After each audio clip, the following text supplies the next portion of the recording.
There's a very high chance the Fed cuts rates in June, and when that happens, millions of investors are going to do the same thing.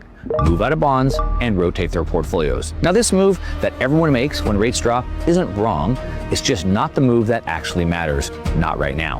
Because there's a 200-year-old mechanism that most people have never heard of that draws a very hard line between who builds wealth when rates drop and who falls further behind. Now, once you see this line, the conventional advice doesn't just look wrong, it looks like a trap. So in this video, I'm going to expose exactly what the mechanism is, why it matters right now, and how you can benefit from it. You ready? Let's go. All right, so we're gonna jump right in. We're gonna talk about the potential for rates to come down.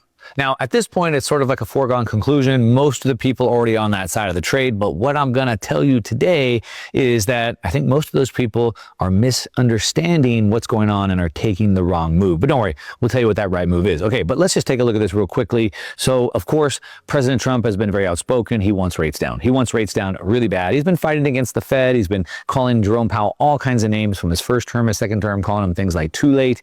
He wants rates down. Of course, Jerome Powell's on his way out. I'm catching you up. Of course, you already know this. We have a new Fed nominee, Kevin Warsh, and he is going to take over the Fed, and he is maybe going to do Trump's bidding. We're going to take a look at that. So what we can see here is that Kevin Warsh is nominated to come over and take over from Jerome Powell. Now, he's previously made statements aligning with Trump on interest rates, criticizing the Fed's hesitancy to cut rates. So he's already been critical of the Fed because they haven't cut rates as well.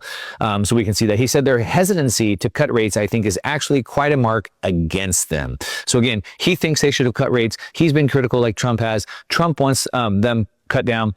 And so, of course, Warsh is probably going to have to comply with that. We can see here it says that Trump has repeatedly said he wants the next Fed chair, Warsh, to deliver lower rates, and on January 30th, 2 days after his policy meeting, he announced he would nominate Warsh, a former Fed governor, to take his place. Trump wants him down.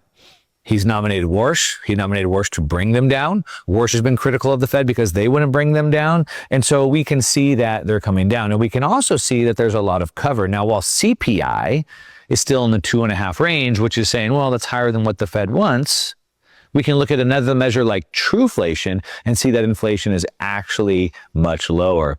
Tariffs have been deflationary. AI is coming on very quickly. That's deflationary. And the reason why I bring this up is this is all the cover the Fed needs in order to cut rates. And so a lot of people are looking at the wrong metrics and they're being caught off guard. Now, if we look at the data, this is the CME watch tool, and this shows us that after Warsh is elected, this shows a very high probability, above average chance that rates will be coming down.